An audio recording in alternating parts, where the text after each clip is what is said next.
Hoy voy a hablar de resiliencia, un fenómeno del que todos hemos oído hablar, que deseamos para nuestra vida porque la resiliencia connota una fortaleza interior de sobreponerse a las malas situaciones, y quiero hacerlo desde el punto de vista de uno de los autores más relevantes para la historia de este concepto. Estoy hablando de Boris Cyrulnik, neurólogo y psiquiatra francés, profesor de la Universidad de Barden, también en Francia, y que cuenta con decenas de publicaciones en formatos de libros, papers y artículos sobre este y otros temas. Boris Cyrulnik, además, es un ejemplo perfecto de resiliencia y por eso se entiende su atracción por este concepto, porque de niño, durante la Segunda Guerra Mundial, fue un huérfano que perdió a sus padres en los campos de concentración y él se salvó por muy poco y se refugió en una granja donde fue criado un grupo de personas que colaboraron en su mantenimiento y en su desarrollo. Por eso, este autor, que podría haber sido perfectamente un granjero con poca educación, logra con el tiempo convertirse en una de las eminencias más importantes hoy del campo psiquiátrico de Francia y de toda la cultura occidental. Y es un ejemplo en sí mismo de lo que su concepto evoca. Lo que voy a hacer también es trabajarlo en dos capítulos diferentes del podcast, porque el primero se lo voy a dedicar a la parte más teórica y entiendo que mucha gente no está muy interesada en la parte teórica. Además, voy a hablar en específico de un libro que se llama Los patitos feos, que es el libro de referencia de Boris Cyrulnik sobre la resiliencia, y este libro es mucho más psicológico que empresarial o laboral. Cuesta tomar los conceptos de aquí y poder aplicarlo a nuestro día a día o a nuestra labor cotidiana. Además, quiero evitar cualquier traspolación superficial de ideas, no quiero convertir este trabajo en un meme. Entonces, quiero llegar hasta lo más profundo de este libro, transmitir algunos conceptos que me parecen relevantes porque sería imposible transmitirlos todos. Y en el segundo capítulo de este podcast, que los voy a publicar con pocos días de diferencia, vamos a trabajar ya sobre algo práctico. Y prometo también que el que quiera escuchar solo el segundo capítulo, porque no está interesado en esta parte teórica, lo va a poder entender bien. Para la parte práctica lo que voy a hacer es repetir algunos de estos conceptos con menor detalle, pero para que se pueda entender la reflexión que estamos haciendo. Por supuesto que el que escuche los dos va a tener más ventajas en el segundo para comprender estos ejemplos. La idea con esto es internalizar un poco mejor este concepto de resiliencia que todos vagamente comprendemos y que todos de alguna manera hemos practicado en nuestra vida, profundizar en su conocimiento, trabajarlo un poco más y hacer conscientes las herramientas que tenemos en esta clase de libros tan relevantes para que podamos aplicarlas o implementarlas de una manera más regular. Así que nada más, termino esta introducción y empezamos con el programa. Soy Oscar Bianchi y esto es Calma Lab, un programa sobre ventas enfocado en cómo mejorar tu rendimiento comercial e incrementar a la vez tu bienestar personal.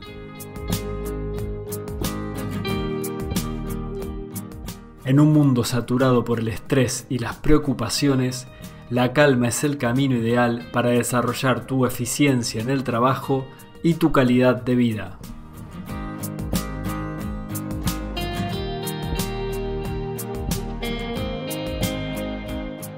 Lo primero que nos va a decir Boris Cyrulnik en este libro, que es ya un clásico sobre la resiliencia, es que este concepto es de una definición muy simple. Resiliencia significa cómo volvemos a la vida después de un trauma psíquico o, en palabras más simples, cuando uno ha quedado herido por un accidente físico, psíquico o social, cómo puede hacer para recuperarse y vivir lo menos mal posible. Aquí en esta definición hay muchas claves que vamos a ir develando, porque esto que parece simple se vuelve muy complejo cuando hablamos de la mente humana. Boris Cyrulnik define a la resiliencia como posible gracias a que previamente hubo un trauma, hubo un hecho que conmovió profundamente el desarrollo de la persona y que puso a esa persona en un lugar diferente al que le habría gustado estar o al que lo hubiera llevado su desarrollo normal. Por eso va a empezar por dar algunas claves sobre este trauma, esta herida inicial, este evento que invade nuestra vida y que la transforma muy negativamente. Y puede ser tanto alguna cuestión externa como ser un accidente natural, ejemplo, un terremoto que nos tira nuestra casa y nos deja viviendo en un temor permanente y sin recursos para sobreponernos, o una situación como la de Cyrulnik, que queda huérfano un niño de 6 años en medio de una guerra, que pierde a sus padres y no tiene manera por sí mismo de recuperarse y de volver a la vida. Es un trauma total, pierde a toda su familia, a todos sus seres conocidos y queda solo en este mundo. Entonces se pregunta Cyrulnik, ¿qué hace posible que algunos puedan volver a la vida, recuperarse como es su propio caso, convertirse en una persona de mucho éxito? No solamente hablando a nivel de prestigio, sino también a nivel de logros, ya que tuvo la constancia de terminar carreras muy complejas, llegando incluso a ser uno de los fundadores de la teoría de la etología humana. Entonces, ¿cómo o qué define a las personas que sí van a lograr sobreponerse y qué hace que otras personas no puedan sobreponerse nunca a estos eventos tan graves? Ahí está la clave del concepto de resiliencia, en la relación que hay entre este trauma o este golpe, esta herida inicial y el comportamiento posterior de esa persona. Entonces Cyrulnik va a decir que este trauma inicial está definido por 3 momentos: el antes del trauma, el durante y el después. En el antes son fundamentales la confianza y el apego seguro. Vamos a ir explicando cada uno de estos conceptos. Lo importante es entender que son conceptos como este de apego seguro que tienen mucho desarrollo teórico y que no nos daría tiempo para comentarlos en profundidad. El segundo elemento que hay que tener en cuenta antes de que ocurra el trauma es cómo hasta ese momento expresamos lo que está en nuestra memoria, la capacidad de expresión que tenemos. Y él se refiere en todo momento a los niños. Lo vamos a ir viendo que en tanto el desarrollo se produce a lo largo de toda nuestra vida y hasta el último momento de nuestra existencia, todos estos conceptos, si bien durante la niñez están fuertemente definidos, luego tenemos la posibilidad de trabajarlos constantemente. Por eso es que ahora este concepto se ha traído al mundo de la empresa y a la sociedad en su conjunto, que habla de resiliencia y lo aplica muchas veces acertadamente. Hablamos del trauma, decíamos que el antes era importante y en el antes teníamos estos dos conceptos, la confianza y apego seguro, y segundo, cómo expresamos lo que está en nuestra memoria. Luego, durante el trauma, va a ser muy relevante quién es la persona o qué es lo que nos está hiriendo. No es lo mismo un abuso sexual dentro de una misma familia que un terremoto. Cuando hablábamos del terremoto, antes que lo poníamos como ejemplo, nosotros salimos de esa herida con más posibilidades de recuperación porque no hay una persona a la que echarle la culpa por ese terrible movimiento sísmico que nos dejó sin casa. Sin embargo, cuando un niño, sobre todo, se ve afectado directamente por una persona de la que debería haber recibido confianza, seguridad y apoyo, y esa persona es la que lo maltrata o la que abusa de él, mucho peor, las consecuencias del trauma van a ser mucho mayores, y esto es fácil de entender. Por lo tanto, durante el trauma lo importante es quién lo está realizando y cuán cercano es esa persona que está infligiendo la herida en el niño o en otra persona. Y luego, después del trauma, lo importante es si la persona que ha sido herida logra reinsertarse en su grupo de amigos, de actividades o en algún grupo social y cultural que sea positivo para su desarrollo o no. Esta es una de las claves más importantes y está presente durante todo el libro de Cyrulnik. Es importante, tan importante para la resiliencia, no quedarnos solos como saber rodearnos de grupos que nos aporten y que nos marquen ciertas guías de resiliencia, por dónde tenemos que salir del pantano en el que estamos metidos, que vamos a ver que es un pantano mucho más mental y de representación que real. Y el segundo elemento de este después del trauma sería cómo resignificamos a través de nuestro discurso lo que nos ha ocurrido.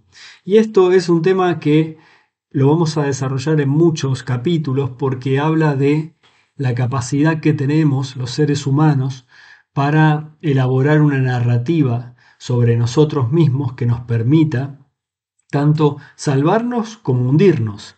Y para esto también, para el tema del trauma y de la resiliencia, va a ser fundamental cómo nos contamos a nosotros mismos lo que nos ha ocurrido.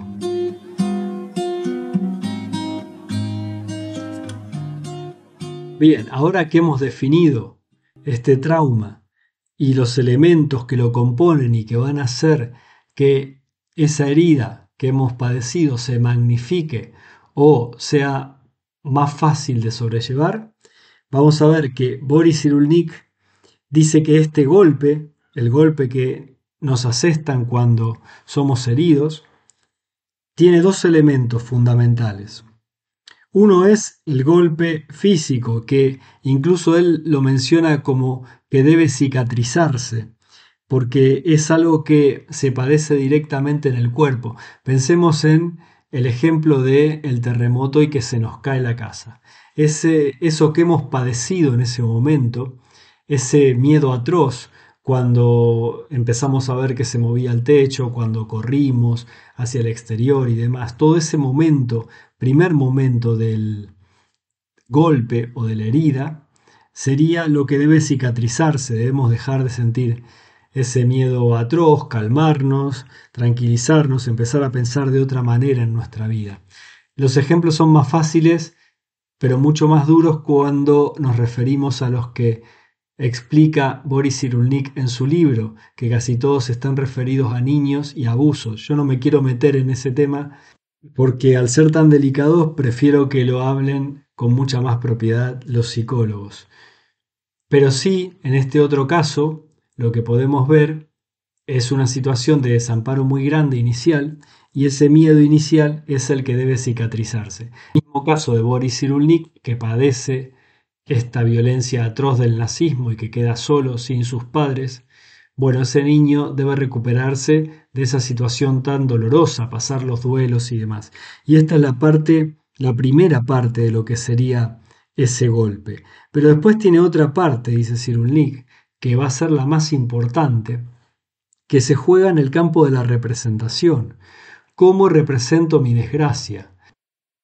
Y en esta representación vamos a tener una de las claves de éxito de las personas que consiguen salir de estas situaciones tan complicadas. Y es una de las claves a su vez del concepto de resiliencia, que antes lo referenciábamos con esta idea de la narración que hacemos nosotros mismos, nuestra historia y en definitiva el cuento que nos vamos contando, tanto de lo que vamos viviendo como de lo que hemos vivido. Y dice Cyrulnik que el trabajo que debe hacerse para superar estos traumas es una metamorfosis. De hecho, su libro está dividido en dos capítulos. En el primero habla de la oruga y en el segundo de la mariposa, en referencia a esta metamorfosis que debe hacer la persona que ha padecido el trauma. Y es un trabajo a la vez interminable, porque dice Cyrulnik que la herida siempre estará, no dejará de estar, no se borra con el trabajo psicológico, permanece allí y en tanto una herida mental siempre puede volver a abrirse. Entonces el trabajo de la resiliencia es constante. Si recordamos la definición que daba él de resiliencia, decía cómo pasarla menos mal. No decía directamente pasarla bien, porque se entiende que la herida se va a llevar constantemente. Sin embargo, no es una visión pesimista, porque él define a las personas resilientes, una de las características que remarca de estas personas es una alegría o un buen sentido del humor. Vamos a ver esto un poquito más tarde.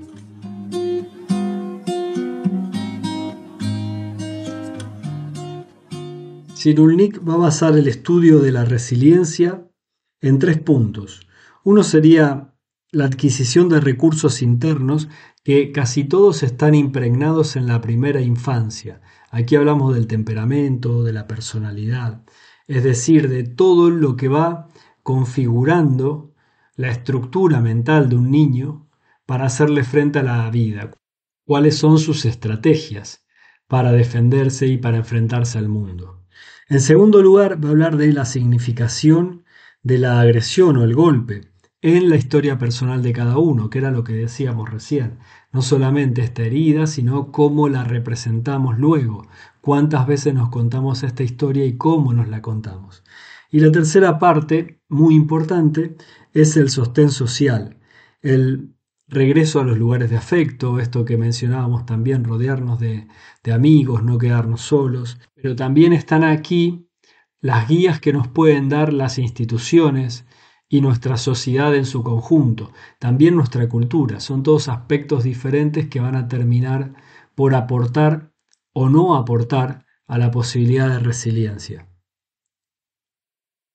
Una de las primeras referencias que hace el autor hacia lo que sería la acción de resiliencia tiene que ver con lo que él llama alejamiento emocional a través de mecanismos mentales que son muy costosos para la persona.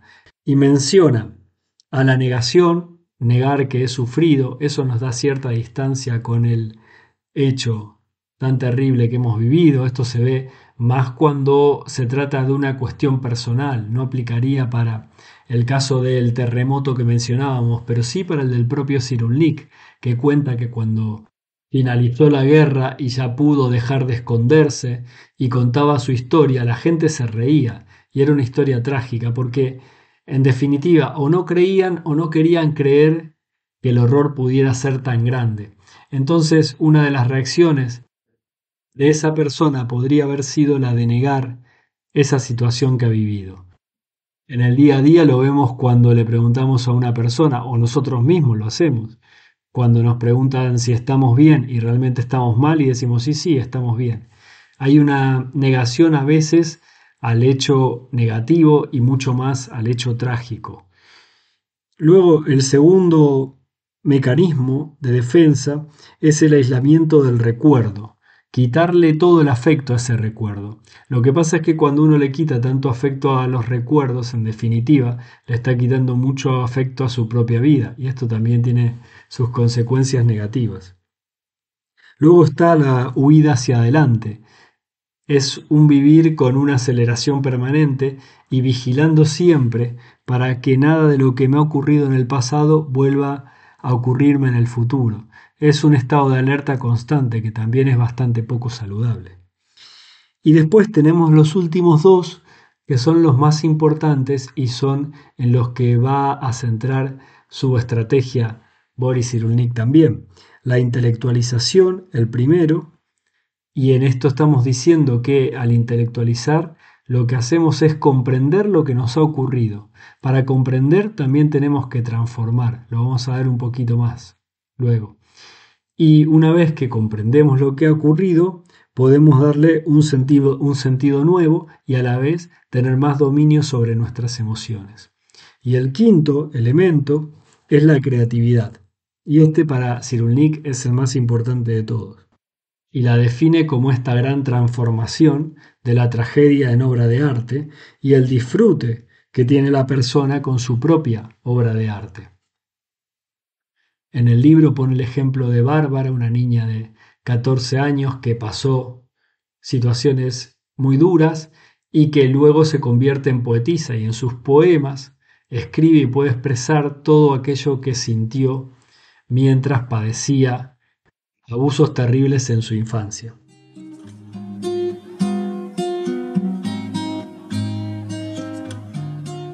El concepto de resiliencia de Cyrulnik tiene una base muy fuerte en la teoría del apego de John Bowlby y Mary Ainsworth. Estos autores además comparten con Cyrulnik la cercanía al psicoanálisis y a la etología humana.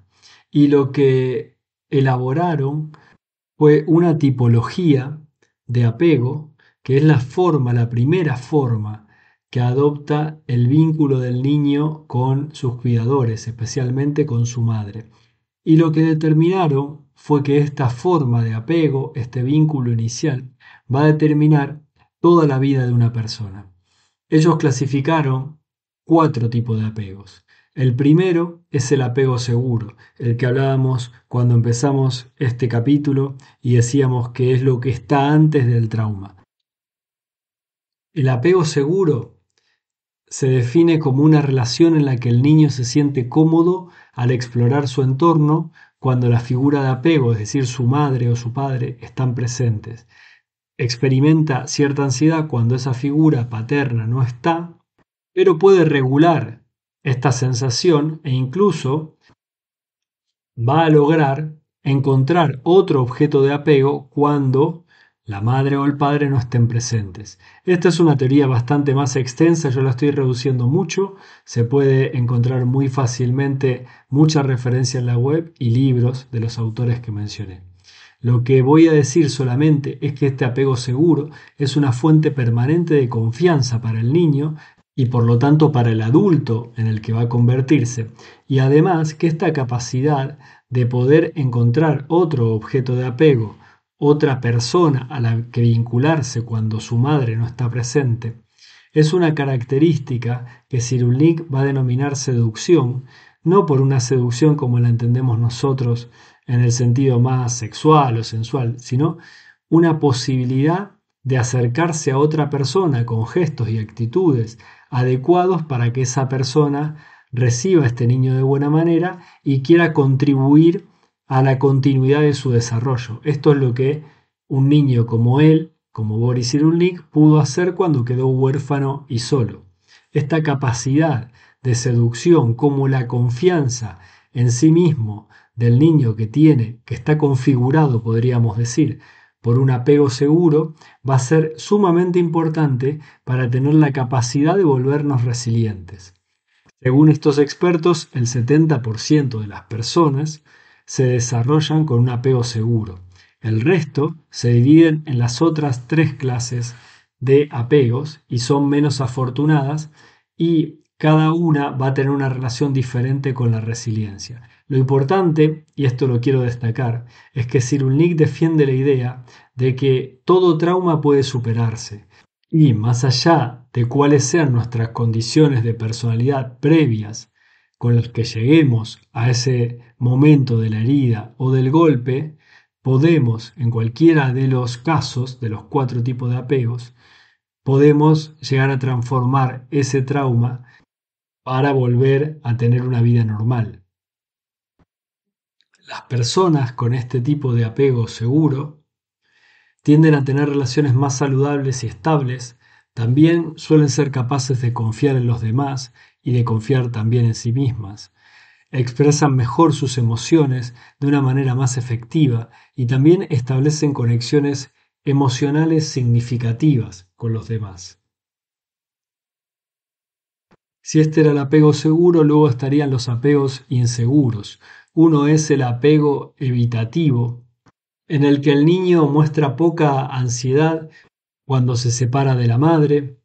El niño parece ser independiente y poco afectuoso, pero luego esta independencia que manifiesta en realidad es una forma de apagar un poco sus sentimientos para que no le generen dolor. Estas personas luego sobre todo en su vida adulta, suelen tener problemas para establecer relaciones íntimas, para expresar emociones, pueden evitar todo tipo de intimidad emocional, ser más propensos a una independencia extrema, a vivir más solitariamente o en soledad. Y también pueden experimentar problemas con la comunicación, obviamente, y con la confianza, sobre todo la confianza en sí mismos. El tercer tipo de apego es el apego ambivalente o ansioso, y lo que encontraron Bowlby y Ainsworth en este estudio del apego es que los niños con apego ambivalente o ansioso muestran una ansiedad intensa durante la separación de su madre, y cuando su madre vuelve pueden tener una respuesta ambivalente. Pueden mostrar un gran deseo de contacto, por ejemplo ir a abrazarla, pero también pueden manifestar conductas opuestas como un odio o un rechazo por haberlos abandonados. Estos chicos buscan constantemente la validación y seguridad de la figura de apego, y cuando son adultas estas personas tienen bastantes consecuencias negativas. Pueden tener, por ejemplo, dificultades para manejar la ansiedad en las relaciones, pueden ser más propensas a la dependencia emocional de otras personas, pueden experimentar también altibajos en su autoestima y tener preocupaciones constantes sobre la estabilidad de cualquiera de sus relaciones. Todo esto porque ha estado preconfigurado ese apego inicial, ese apego ambivalente o ansioso inicial. Esto no es tan determinista como parece, por eso para el que quiera profundizar le recomiendo que busque bibliografía sobre estos temas. Yo solamente los estoy referenciando porque son un punto central de la teoría de la resiliencia de Cyrulnik. Y el cuarto tipo de apego es el más grave de todos, es el apego desorganizado. Tiene consecuencias mucho más complejas. El niño que manifiesta un apego desorganizado se caracteriza por dar respuestas contradictorias y, como su nombre indica, desorganizados ante la figura de apego. Si bien en los otros se ve una cierta estrategia, aunque puede ser una estrategia errónea desde un punto de vista racional, que establece el niño para relacionarse con su figura de apego, en el caso del apego desorganizado no hay una estrategia.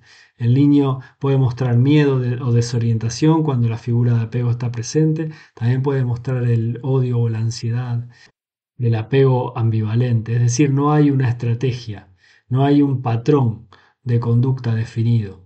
Son niños que también tienen muchos problemas con la regulación emocional, y las consecuencias de este apego desorganizado son las más graves, por supuesto.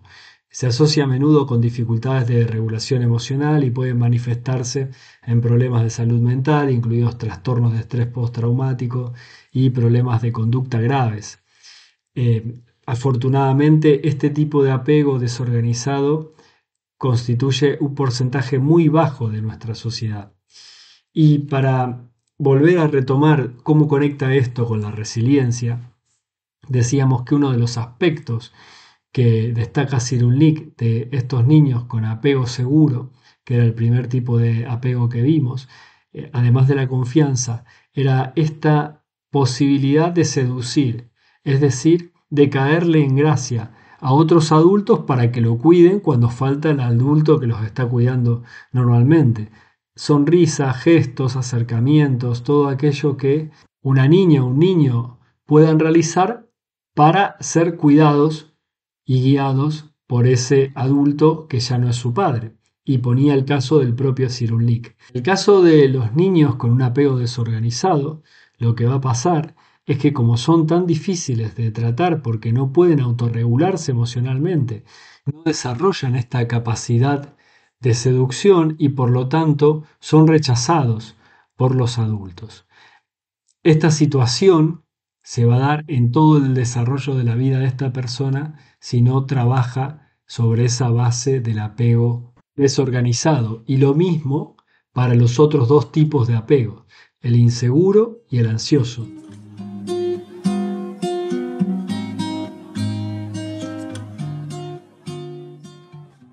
Entonces, recapitulando un poco, lo que otorga poder al golpe para provocar en definitiva un trauma es el estilo de desarrollo de la persona herida.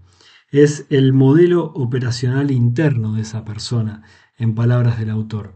Y está definido por dos aptitudes fundamentales que puede o no tener: el vínculo seguro o afectivo protector del que hablábamos antes, esta persona, este niño en realidad, que ha tenido una relación de confianza con su madre, que ha sido criado.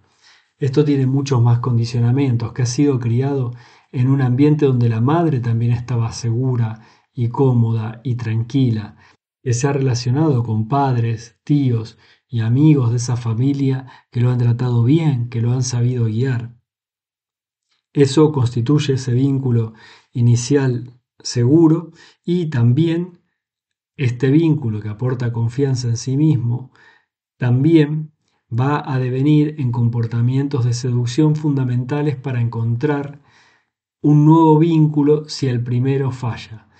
Porque, por ejemplo, cuando un menor es abusado por un adulto que debería darle seguridad y confianza y pierde su estabilidad gracias a ese golpe tan duro, necesita encontrar otro adulto, otra persona que ocupe ese lugar paternal o preferente en su relación, y tiene que salir a la búsqueda de eso.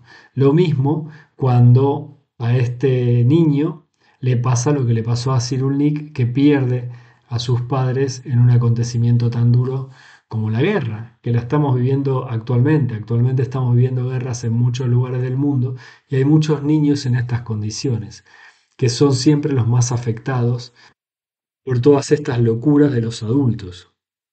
Entonces, este vínculo seguro y el comportamiento de seducción del niño le van a permitir, ante un trauma que te quita por completo de tu posibilidad de desarrollo, de tu ruta de desarrollo, permanecer al acecho, dice Cyrulnik, de una mano tendida, una relación afectiva, una institución social o cultural que te devuelva al camino que te correspondía. Cuando vuelves a ese camino, vuelves transformado, porque la herida siempre quedará, pero el trabajo que has hecho te convierte a la vez en una persona más fuerte, y aquí es donde está la resiliencia.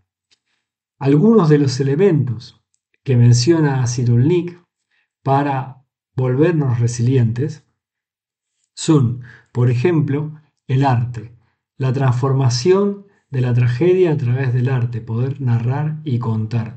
Dice que esta es una de las funciones fundamentales del arte, y lo dice, si no me equivoco, en una entrevista muy famosa de este ciclo de entrevistas del BBVA, que el arte, una de las funciones que tiene, es poder contar una tragedia que en boca de la persona que vivió esa tragedia no tendría tal efecto.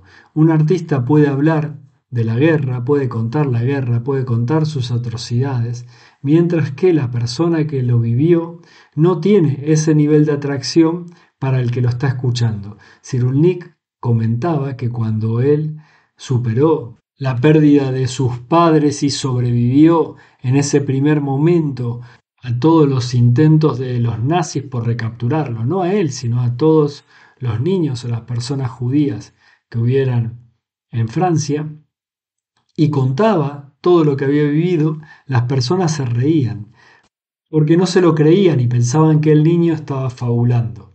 Entonces, la labor del arte es poner en palabras, poner en hechos todo lo que han sufrido estas víctimas y poder contarlo. Entonces, cuando uno se convierte en artista, y hay muchos ejemplos de artistas que han sufrido infancias muy dolorosas, lo que hace es transformar todo ese dolor a través de esta metamorfosis de la que habla Cyrulnik, transforma todo ese dolor en una obra de arte. Lo transforma en canción, lo transforma en novela, lo transforma en relato, lo transforma en una expresión gráfica. Lo importante es que tengamos la capacidad de convertir eso en alguna otra cosa. También, dice el autor, una de las formas y de los caminos para ser resiliente lo podemos encontrar a través de actividades como el deporte. Si recordamos los ejemplos de un boxeador como Muhammad Ali, que desde su que fue un gran narrador y supo convertir todo lo que era negativo en su vida gracias a la discriminación racial de Estados Unidos, lo pudo poner sobre un ring y convertirlo en fortaleza discursiva, porque cada vez que hablaba, muchas personas en el mundo se sentían identificadas y se veían transformadas por ese hombre poderoso que supo sobreponerse a la discriminación y al maltrato para convertirse en campeón del mundo.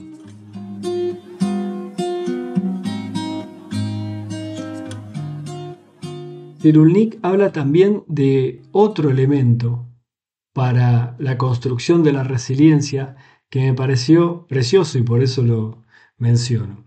Y dice que es de los más valiosos factores de resiliencia. Estoy hablando del humor. Y traigo un ejemplo similar al de Cyrulnik.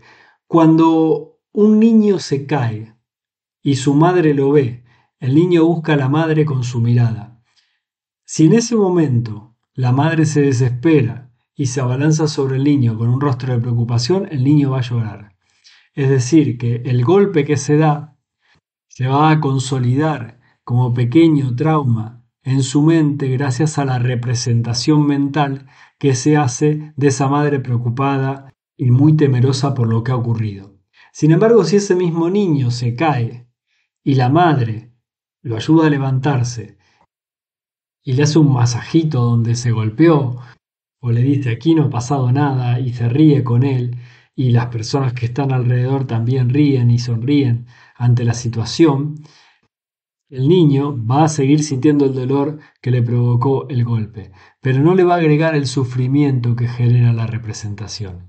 Y aquí llegamos a un punto que para mí es muy importante, y es dividir el dolor del sufrimiento. Esto lo dice Boris Cyrulnik. El dolor es la herida inicial y el sufrimiento son las representaciones mentales que constantemente nos vamos diciendo y repitiendo que hacen que revivamos esa misma historia traumática muchas veces y constantemente.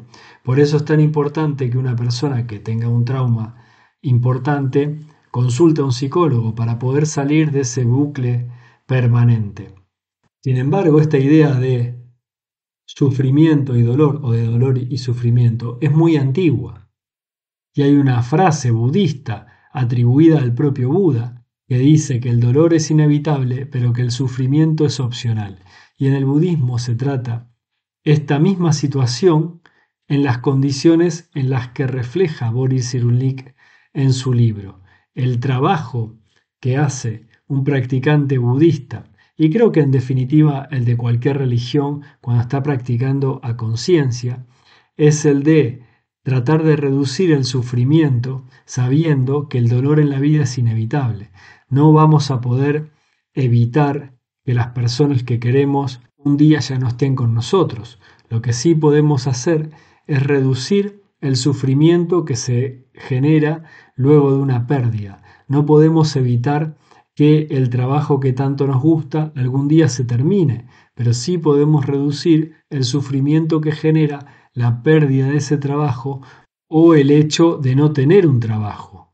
No podemos evitar que algún mes las ventas nos vayan muy mal, o 2, o 3, o 4 meses. No podemos evitar una crisis en un sector, pero sí podemos evitar pasarla tan mal a consecuencia de esos resultados. Este es el verdadero punto de la resiliencia y este es el foco que pone Cyrulnik. Más allá de que se trate de cuestiones psicológicas y que estén arraigadas en la primera infancia, para ser más precisos, en los primeros meses de vida, luego durante toda la vida tenemos la posibilidad de desarrollarnos conscientemente para reducir el impacto que puede tener en nosotros cada uno de estos golpes que la vida nos va asestando. Por eso, el concepto de resiliencia es muy adaptable a la vida mental de una persona, porque lo que para una persona puede ser algo que no le genere ningún inconveniente, por ejemplo, lo despiden de un trabajo y al otro día está buscando otro nuevo o se toma unos meses para descansar y luego comienza otra vez. Para otra persona puede ser un hecho terrible y puede convertirse en causa de un descrédito de sí mismo, de empezar a tener un discurso en el que se critica constantemente, se culpabiliza por no haber aprovechado mejor una oportunidad. Y todo eso hace que seamos menos capaces de ser resilientes, es decir, de transformar una condición negativa en una positiva y volver al cauce normal del desarrollo de nuestra personalidad, de nuestra vida, de nuestra inteligencia. Entonces el mismo evento genera un impacto completamente diferente según sean las representaciones mentales de uno o de otros. Esto sería lo que está precondicionado, lo que habla Cyrulnik en el libro. Según cómo esté configurada mi personalidad, voy a responder de una manera u otra a estos acontecimientos. Sin embargo, y esto es muy importante, si me tocó ser esta persona que sufre muchísimo por un acontecimiento, no me tiene que importar lo que esté pasando con otros. Lo que tengo que hacer es poner en juego todos los recursos que tengo para reducir ese sufrimiento. Y en palabras de Cyrulnik, los más destacados son la narrativa, es decir, la construcción de nuestra propia historia desde un nuevo punto de vista. El humor, como decíamos recién, el humor es transformador y como en el caso del niño que veíamos, reformula esta percepción que hace daño por la que hace sonreír. La intelectualización es otro de estos recursos, comprender lo que me ha pasado para poder transformarlo. Esto es todo lo que viene de la mano de una terapia o de una profunda reflexión sobre uno mismo. Y también la creatividad, porque esta creatividad que me va a abrir a muchísimas posibilidades, sobre todo artísticas, pero también mencionamos las deportivas. Hay muchos deportistas que han transformado una situación difícil en un motor de su vida y en un impulsor de su carrera deportiva. Todas estas posibilidades creativas también me van a dar una posibilidad para salir de una situación dolorosa y volver a mi camino de desarrollo. Y eso, en definitiva, es la resiliencia.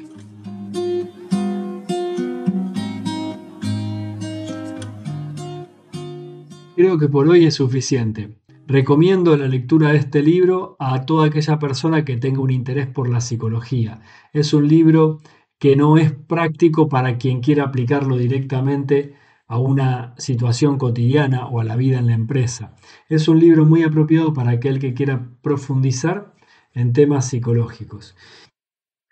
También decir que los conceptos que he destacado forman parte de mi experiencia de lectura del libro y no vienen dados por un manual que seguramente realizado por algún profesional que siga la escuela del autor. Por eso hay que tomar todo esto con pinzas porque es simplemente una reflexión que hago para mí mismo y que comparto con la intención de tener un segundo capítulo en el que podamos abordar casos prácticos y podamos ver cómo funcionan estos conceptos.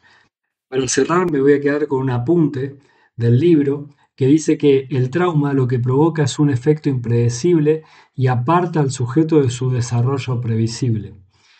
Por lo tanto, la narración de tal acontecimiento, esta narración que hacemos para nosotros mismos, va a ser una piedra angular de nuestra identidad y va a conocer diferentes destinos según los circuitos afectivos, los circuitos de relaciones y los circuitos institucionales en torno a nuestra persona. Es decir, lo que nosotros nos contamos a nosotros mismos de ese trauma, cómo nosotros procesamos mentalmente esto a través de los mecanismos que contaba recién, como el humor y la creatividad, va a relacionarse con los afectos que me rodean, con las personas que están a mi alrededor y a las que puedo contarles mi historia. Y también con los medios sociales, con las instituciones en las que participe y que propicien o no propicien este desarrollo y esta posibilidad de recuperación. Y no te preocupes por los conceptos, que te prometo que en el próximo capítulo todo va a ser práctico y va a ser mucho más fácil de entender y de aplicar. Y hasta aquí el capítulo de hoy. Gracias por escucharlo.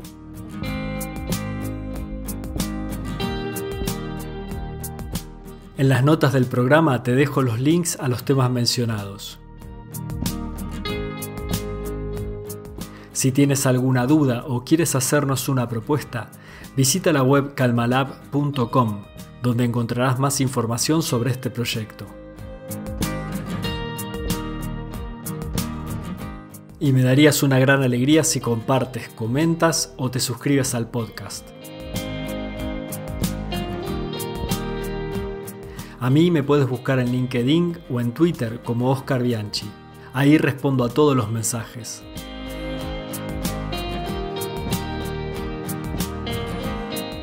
Espero que sigamos juntos en este camino de crecimiento profesional y personal que tanto nos apasiona. Hasta la próxima.